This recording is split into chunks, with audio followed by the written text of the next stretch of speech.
sitting at home in your pajamas and relaxing, but at the same time indulging in some retail therapy? This is what online shopping has allowed us to do. It gives us the opportunity to shop at home, on the go, and really anywhere we choose. These same online players have decided to add a new element to their online business, which is really a physical brick-and-mortar store. It may be in the form of a pop-up, an experiential store, a pick-up point, or just good old regular retail. But it does provide the store with a physical offline presence.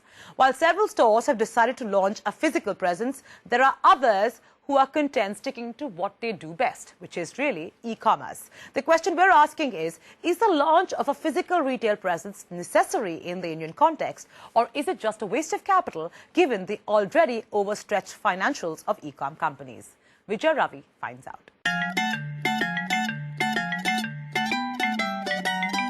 E-commerce seems to have unlocked multiple tabs, crafting newer dimensions to the window shopping jargon.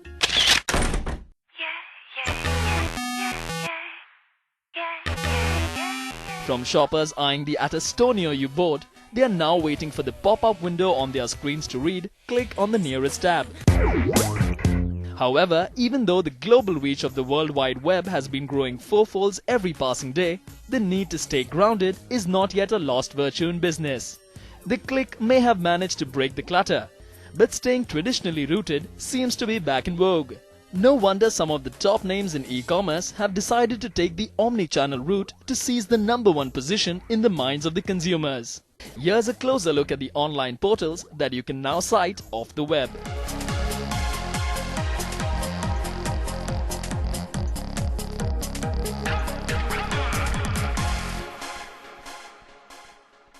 Globally, are there a lot of such models where online have gone offline? There aren't too many, right?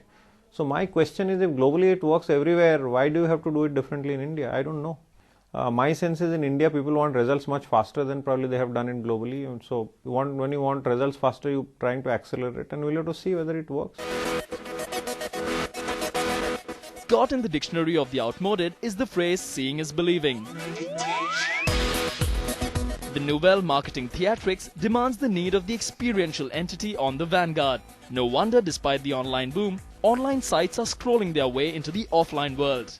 More than a marketing tool and an additional sales channel, hitting ground zero is the newfangled way to advertise for these players. Globally, however, few brands have taken to this, barring a handful such as Grana, Bonobos, Warby Parker, and more recently e-com giant Amazon. We were getting a lot of customer feedback where our customers were saying that, given we're a fashion brand, they really wanted to have a touch point as well where they could go and try out some of the clothes and then, buy at the store or buy online eventually. We've realized that most of our customers, when it came to buying lingerie, required specialized consulting with respect to fit. That is where we started thinking about, can we open out studios where a customer can walk in and get herself fitted in terms of the right lingerie for her body shape, for the size, the fabric, etc., the cut and design. And most customers thought that this was a fantastic idea. So the brand discovery process still owes, offline plays a very important role in that part. The online part of it really is more of a transaction point many times, and I don't think today with bandwidth speed and where technology is, it's evolved enough to say that just being purely online you can provide every kind of brand experience on that. It might happen in the future, but as on today it's not ready for it. Adapting to a more dynamic retail system to stay on the apex of the retail chain is the tactical plunge that most e-commerce names are sweating it out for. With an underlying plan to make online and offline a more cohesive experience, the question still remains, does it fit the bill? Aiming for maximum hits on the web world to having maximum footfalls hitting the offline store isn't quite two sides of the same coin. While e-commerce players have been riding on the perks of lower cost of operation, getting down to business means greater cost implications considering the soaring real estate prices. So the foreword to the new chapter ought to begin with a daunting question. Is there a transactional justification to this experiential endeavor? Just putting a comparison of a studio with, let's say, an offline hoarding. If you look at hoardings in large cities and in prominent spaces, the hoardings would cost you anywhere between 5 to 10 lakh rupees a month, right? And in my studios, the goal is, we don't kind of end up spending more than that, right? Typically, it would, overall fully loaded cost would be between, I think 7 to 10 lakh rupees a month. Playing on a new turf seems to have even the finest of players anxious for the ace. And in this case, flipping back to offline from the new age online trend may not result in the best scorecard. While a group of distinguished e-commerce players believe that augmenting into the offline space would generate improved brand equity, some are of the opposite opinion. The ones who have chosen to stay put in the virtual frame still believe online marketing and digital strategies will ensure greater visibility levels coupled with cost efficiencies. So with growing consumer acceptance towards online shopping in India, should one stick to their core competency or get on-field to grab more attention? There's no end to this debate. I mean, everyone can't do everything and people should specialize in their businesses. And I think, especially in the Indian e-commerce sector, there is a lot of panic because they're not getting numbers that they want. They're getting their GMVs which make no sense. Their losses are just growing. And the VCs or the private equity funds which have funded them are saying, we're going to pull the trigger, we're going to pull the trigger. So people are trying all kinds of crazy things. The reason one would do offline is for, let's say, building trust or to give touch and feel experience to the customer. On the trust question, we are pretty clear that, real consumer trust is built on the basis of fantastic product and great customer word of mouth. So actually building physical stores is not necessarily an outcome which leads to great customer trust. Trial is better than visualization. Such would be the crux that specialized e-commerce verticals would pillar their decision to go offline with. With more currency on the splurge spectrum, greater is the need for physical presence. Categories like jewelry, lingerie and furniture attribute their experiential setups with the aim to drive greater consumer experience coupled with a quality audit, guaranteeing value for big money. That being said, some clothing and apparel e-commerce brands that are off the big money radar too have decided to tag team with their offline offerings to steer greater sales.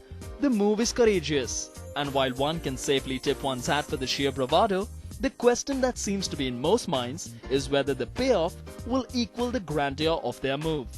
Opening an offline store was primarily about visibility and brand building. Being at the right locations, being seen by the right customers who typically shop online from us is what is more important to us than treating it as just a distribution channel. So for us, whereas we'll continue to be online first, the idea is to build the brand by being present in key offline locations as well.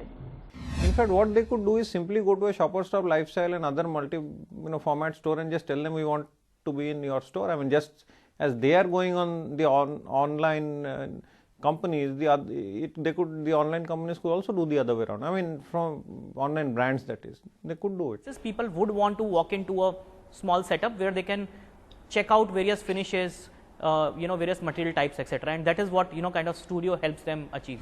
97% of that category, even today, is being purchased without real touch and feel.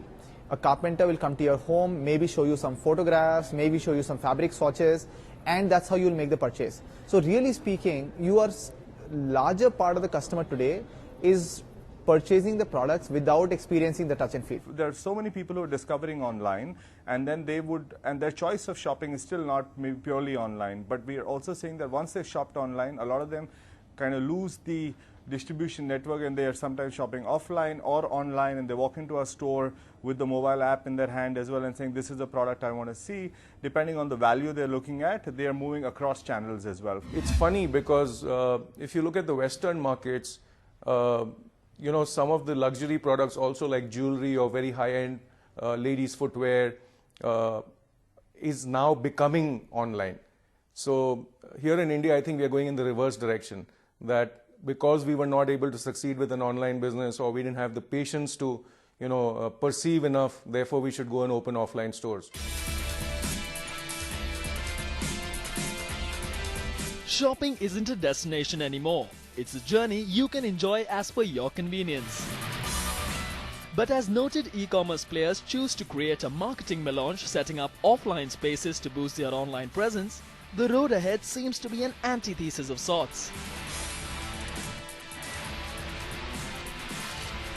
So would this be the new grammar to the e-commerce lingo, or a hyperbole with little to exclaim by the end of it? only time and tab will tell. To match beats with the so-called always-on generation isn't a trick every brand has managed to pull off. So in order to jive in sync with the youth, MTV is all set to extend its iconic youth brand from broadcast and digital to an urban hospitality experience. Flipping to make an unconventional cut, MTV is out with its global debut on the retail front with FLYP at MTV. Here's the brewing story on MTV's innovative menu card, giving the youth a chance to chew on the MTV experience. Ronak Shetty with this report.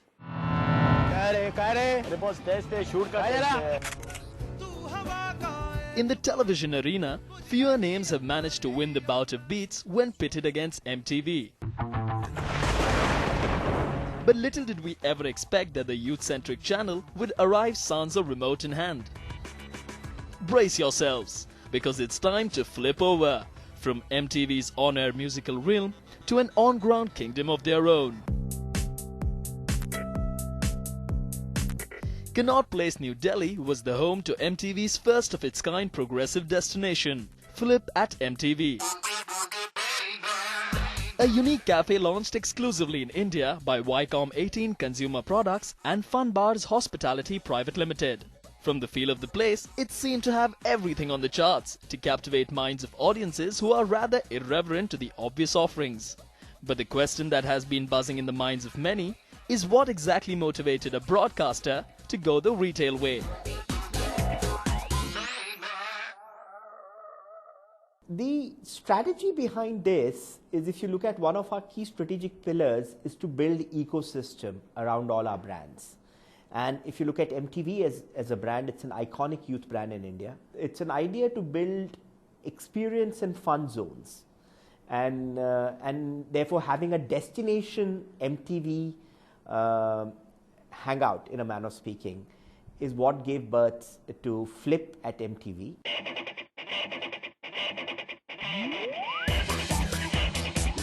From the virtual dominion MTV hails from to the restaurant business they've stepped into, one theorem stands constant: the more you browse through, the more there is to consume. Connaught Place in New Delhi alone is like the telecast of taste, with over 114 options for consumers to surf across. Plus, like they say, running a cafe isn't everyone's cup of tea. And with the present demographics, there's more to sip on than to speak of. So what exactly is it that would make the first-timers FLYP at MTV the showstoppers after the long drum roll? I think what is unique about us is bringing the MTV experience to the audience or to the consumer who walks in, or to the cafe goer who walks in. Now, what you would ask, what is an MTV experience? MTV, as you know, stands for Kill Boring. So that's one thing. So there will be so many things in this cafe which will be very different, starting with the classic MTV Bakra, as you may know. So I think MTV Bakra is a concept where you make fun of the other person. Also, the second unique feature is this is a cafe which blends in what we call work, chill and play. So in the morning, it's like a work zone. You could come in your small teams and you could work, so totally Wi-Fi enabled, enabling people to sort of connect, doing all kinds of activities which are possible. So that's the workplace. In the evening, it's like a chill zone, and at night or later in the evening, it's what we call the play zone. The other third unique feature is the use of IT. There is interactivity at every level, to the extent that as you walk into this cafe, you could find out how many journalists are sitting in the cafe at this moment, how many brand marketeers are there, so therefore it's basically going to try and connect. India's one-of-its-kind urban hospitality experience, FLYP at MTV, aims at replacing the cliché, all work and no play make Jack a dull boy, thematically with work, chill, play. And the tactful move to extend the brand MTV from broadcast and digital space to an on-ground experience couldn't have come at a better time. The food and beverage industry is growing at a healthy rate of 23 to 24% compound annual growth rate. But breaking conventional norms even comes at a price. So how exactly did the synergy between Fun Bars Hospitality Private Limited and MTV come into being, in terms of the moolah? The way this is worked out is the bulk of the investments are being made by our partners, because they are the ones who will be running the cafes. which is the Fun Bar's hospitality. And therefore, in some ways, they are best equipped to talk about these numbers. What we bring to table is the brand. What we bring to table is the experience. What we bring to table is music. Reportedly, investments to the tune of 7 to 8 crores were made on the cafe, with Fun Bar's Hospitality Private Limited taking care of the location, decor and fit-outs. MTV will spearhead the gigs, events, concerts, promotion and marketing. MTV, however, will enjoy the royalty earned from the overall venture. MTV seems to have turned the tides by diving into what exactly is in their business. But collaborating with Fun Bar's Hospitality Private Limited, they'll be hoping the crescendo churns out a good climax. With plans to have at least 10 cafes in the next 3 years in major cities, let's hope FLYP at MTV's experiential hospitality and cutting-edge technology has them humming the song of success. Now, advertising on OLX just got a whole lot more interesting. The online classified platform is asking sellers to create fun videos and static ads with the help of 10 eccentric, over-the-top characters to help sell their products. The Mad Ad digital-only campaign conceptualized by Leo Burnett is giving consumers a glimpse of the characters they can use for their own ads. But will this campaign translate into consumers actually using the platform?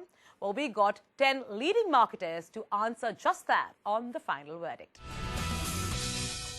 क्या आप चमत्कार में विश्वास रखते हैं?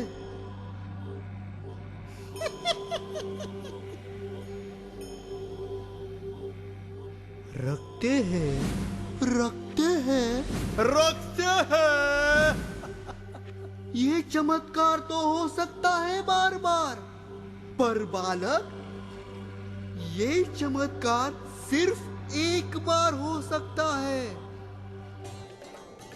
ये car आपके परिवार को घुमाने के बहाने एक दूसरे के करीब ले आएगी, क्योंकि ये है ब्लैक कलर में। और सबसे फन वाली बात तो ये है कि इसकी कीमत है मात्र इतने रुपए। फोन उठाओ, नंबर घुमाओ और शीघ्र से शीघ्र पाओ। आर यू रेडी सूजी?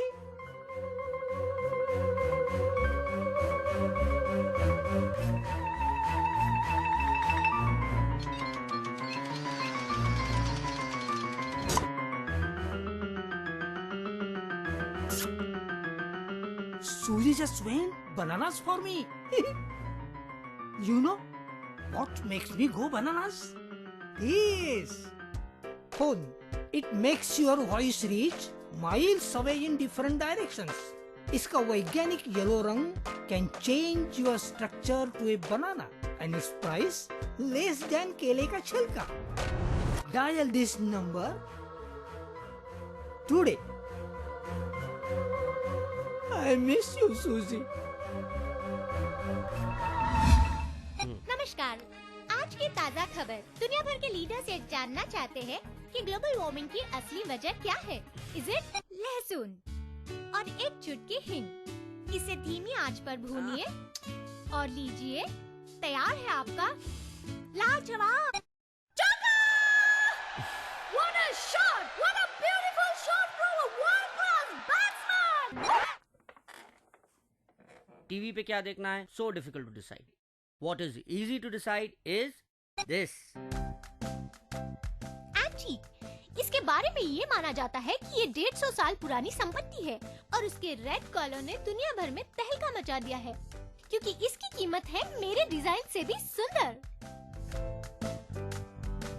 So make the right decision. Dial this number and order now. I've had opportunity to see the new OLX campaign, and regrettably for me, it's a thumbs down. OLX has had some very distinct, unique and engaging advertising, but overall they are known for OLX pe bech de. With this new campaign, I'm not too sure what they're striving to achieve. It stumps me. If I wear a customer hat, it does not engage.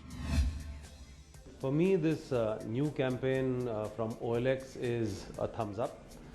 Because these characters are so quirky, I think the campaign is very, very clutter breaking. So I think it works very well. They've exploited the medium, which is digital and mobile, very well. I will give the new OLX ad a big thumbs down. For me, it's the most bizarre and confused manner in which they are trying to sell a very interesting concept of user-generated content. The humor is completely over the top. It borders on crude instead of being funny, and the execution itself is a little tacky. So for me, it fails on all accounts, you know, on creative, on execution, on concept sell, on comprehension. For me, it's a big no-no. My verdict, a thumbs up. Ever since OLX embarked on this journey of this emotive platform, I think with this new campaign, they've just taken it a notch higher. Great work by the agency and of course by OLX as well. So I would give it a thumbs down. It's because I think it's quite cumbersome for the consumers to do the whole process. I in fact tried it as a consumer. There are lots of things to do before you can make a film of yours. And imagine somebody who's trying to sell something for 2000 rupees. Why will he or she take so much pain? My opinion on the new OLX campaign, a big thumbs down. It's really not clear what the ad is about. The execution is a little bit too tacky. So it's neither interesting nor engaging, and people won't really find it all that funny or beautiful. So I'm really not sure what they're after. So my side, a big thumbs down. For me, OLX Mad Ad is thumbs up. Because it's a clever way of making a static category into a user-generated video ad category. And it, with a 10 character, it looks very interesting. And it's a very nice way to add creativity with technology. My verdict on OLX Mad Ad is thumbs down. The idea is good, and as far as the business goes, you know, it may work. But as far as the advertising is concerned, I think there's a lot more desired from execution. So execution is poor. Also, the ads are not really crisp. But what really lacks is, you know, the humor part of it, which they are trying to bank on. For the idea and its novelty, it's a thumbs up from my side. The creative idea in the Mad Ad campaign of OLX, I think, is very innovative. It's very novel. It helps create excitement and engagement with consumers. Overall, I would give the OLX campaign a thumbs down. The ads are way too long. The entire art, etc., is very cliched and hackneyed. They're not really humorous. They get to be a little tiring and repetitive at the same time.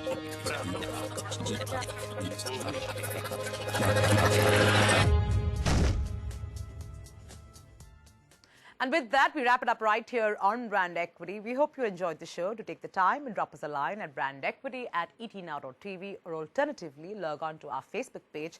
That's facebook.com/brandequity to be up to speed with what's happening in the world of brands. You could do the same on Twitter @brandequitylive. I'll see you next week, same time, same place. Until then, adios.